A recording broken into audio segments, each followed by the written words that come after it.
Writing while working, whatever your work may be, comes with a huge learning curve. So I wanted to share my 10 rules or 10 tips, whatever you want to call them, that helped me get a handle on my writing life. Once I realized this is what I was doing and it was helping, I thought, you know what? It's working for me, and I'm going to keep doing it.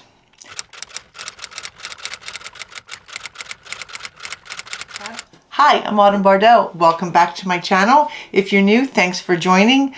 Oh, click that subscribe button, click that notify, all the good things. When you give me a thumbs up or you comment or you subscribed, it helps me make more content for the channel.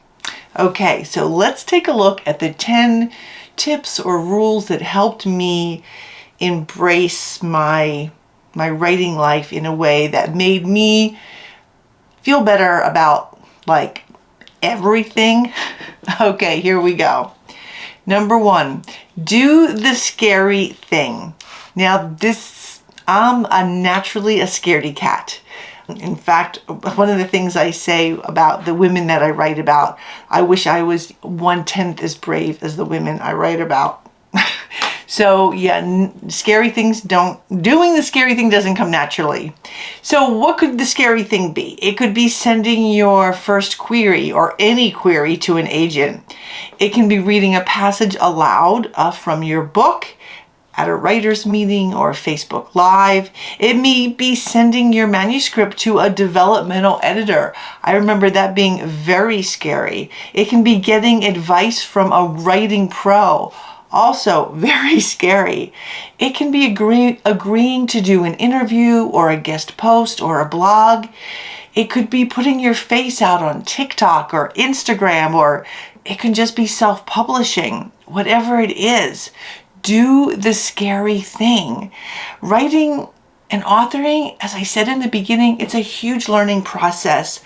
And you know another reason you need it? You need to know when your character does the scary things or that scary thing, right, that they've been avoiding in the novel. And you need to know what they feel like viscerally, what it feels like outwardly, and what it feels like to succeed, and what it feels like if you don't do so well. Number 2, don't let mishaps and failure define you. Here's the truth. There will be a lot, especially in the beginning.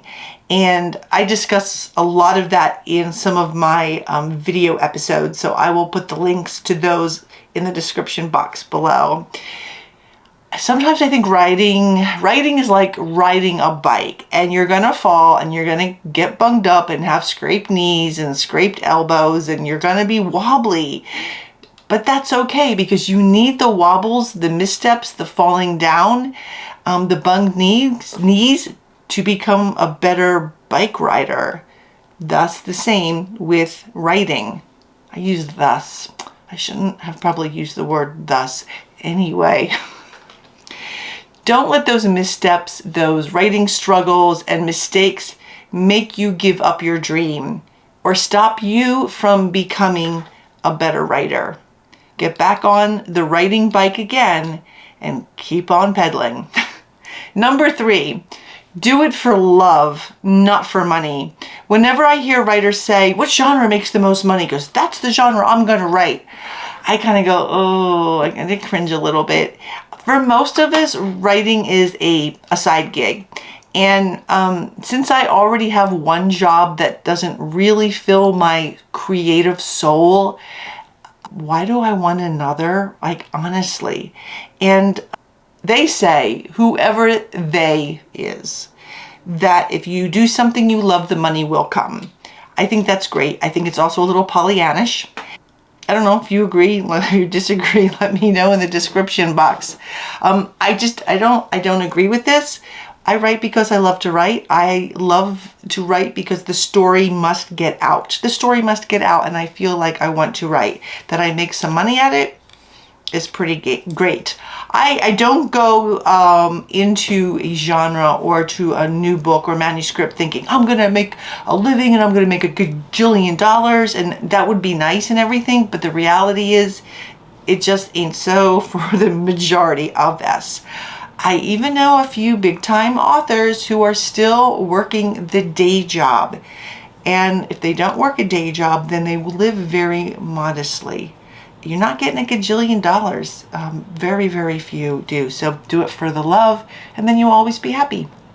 Number 4, appreciate the small wins. You will have wins. They might be just minuscule, but celebrate those wins, things that went right. Give yourself props for those. Another great thing about those, giving yourself the props, the kudos, the attaboys for the small wins, is it will build your confidence. Number 5, make time for writing.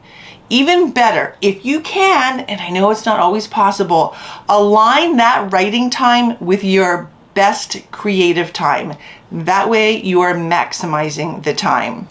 I don't ever try to write when my brain just doesn't want to anymore. It never works out. If that means getting up at 5:15, yeah, that's what I'm doing. Number 6, don't compare yourself to others. You've heard this, right? I think it's also hard for us, generally people. It's also really difficult for me. I can't help it. And someone said, and I don't know who it is, I guess I could look it up, comparison is the thief of joy. There's a reason I don't peruse Facebook groups anymore. Writers who are trying to be encouraging or inspiring, and it just sounds like bragging to me. It's how many books or how fast they wrote or how much money they made, how many words they wrote that day, how amazing they are. I'm just like, good for you. I simply, like many of you, don't have that amount of writing time available to push out all those books that fast. And I'm not writing particularly in a genre. Romance genre is super hot. That is going to, net those kinds of readers. I don't make thousands of dollars on Amazon, but my payout is pretty good. I get some every month, so that's good for me. I feel good about that. And also my trad books, I earned back my advance and I'm getting royalties back from that. So I give myself an attaboy for that. Are they thousands? No, but hey, I earned back my royalty, and many authors never do. Number 7, work smart, not hard. For me, that means to make sure I have a solid outline and a solid character arc for the important characters. I need all different kinds and different levels of conflict, and I'll drop my conflict video in there. It helps me bring up lots and lots of different levels and different layers of conflict. It also means for me doing certain things in the first draft, certain things in the second, and then certain things in the third and the fourth. It helps me stay focused. It helps me have a destination and know what I need to do next and not get sidetracked. Number 8, motivation isn't a feeling, it's an action. And I have to remember this when I'm feeling not motivated, which is like pretty much all the time. I'm a teacher, and I hear this all the time from my students and from other teachers, and I'm just not motivated. And yeah, well, neither am I. So I do the action, whatever it is. When that alarm rings at 5:15, I don't hit the snooze more than twice. And I get up and I go downstairs and I turn on the light and I sit my butt down on that chair and open up my computer and I stare at it and I start writing, whether I'm motivated or not. By the time my time is up, I have written and I'm more motivated. I'm like, I wish I didn't have to get ready to go to work. So do the thing. Just do the thing. Number 9, don't expect support, book buys or reviews from family and friends. Maybe a few will be on team you. And I did a video about this as well. I'm always pleasantly surprised when friends or family buy a book and have tons of gratitude for them and love whenever they leave a review. I'm very grateful. But you know, I have a big family, and very, very, very few of those members of my family buy books. They could have bought the books, but the fact is they're not readers. I can't make them readers. So I don't worry about them not supporting me. You know, what you gonna do? You have that attitude, then you're not disappointed. And I got tired of being disappointed. So probably year 4, year 5, I'm like, not disappointed anymore. Whatever. And number 10, the last one.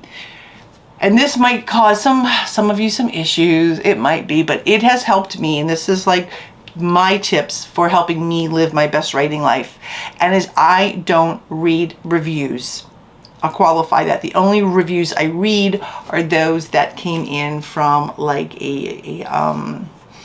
someone I sent an ARC to or something like that, or was on a blog, something like that. Otherwise, I do not scour the reviews on Amazon or any of the other sites. And I did in the beginning. I did a lot, and it was very nerve-wracking for me and very anxiety-producing. And frankly, for me, it was not worth the anxiety and stress to look at the reviews. The other day, I was reading the reviews for a product, not a book, that where someone had actually given a 1 star because they received the wrong color. This was on Amazon. And I'm thinking, are you kidding me? It was just a mix-up and you gave them a 1 star? I feel somehow that's how reviews are. Some readers are going to love you, some won't. Some will be lukewarm, and that's okay. I don't love a lot of, or even like a lot of best-selling novels or novelists. It wasn't for me, they're not for me, I don't like their style, for whatever reason. So I'm going to share a little story about this not reading reviews, because I know so many people are like, I must read my reviews. And then of course you see all the stuff on the Facebook groups. But so here's my little story about the reviews. I was shopping online for a coat cape, right, the other day for a trip I'm going to be taking. And I was very specific about the kind of coat cape I wanted. It took days and days of looking. I knew exactly what I wanted. And a lot of things came close. They just didn't quite hit the mark. They were all wonderful and beautiful and high quality in their own way. But some were the wrong. One was the wrong color. One had weird arms. One was a little bit, the quality I wasn't not liking.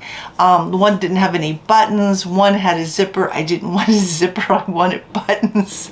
One had reviews where it said it was way too scratchy. And you could see I was really picky. Like with most things, I think people are really picky. And what's my point here? I think you know. The right people are your readers, and they will love you. And often they will give you a great review. So find your right reader. And don't look at the reviews. If you are a beginning writer and you have no idea the quality or writing quality of your book, ask a pro. Submit a sample to a pro. They will tell you immediately. Don't put it up on Amazon. Okay, so those are my 10 tips or 10 rules that have helped me live a better writing life, a more peaceful, at ease writing life with myself. Let me know if you have 10 rules, if you think I should include some. If you found one that works for you, I would love to know. I've been doing this for a while, and I think, yeah, these rules are kind of working for me now. Does it mean I won't change them? Maybe, but right now, especially in this stage of my life, yeah, when I retire, it might be different. I would want to make sure I get in that word count, but at this point, small amount of writing time, I need to just get it in there and get motivated, whether I feel motivated or not. Thanks for sticking with me today, and I hope you have a great writing day. And remember to dream, create, and embrace. Thanks so much. Bye-bye.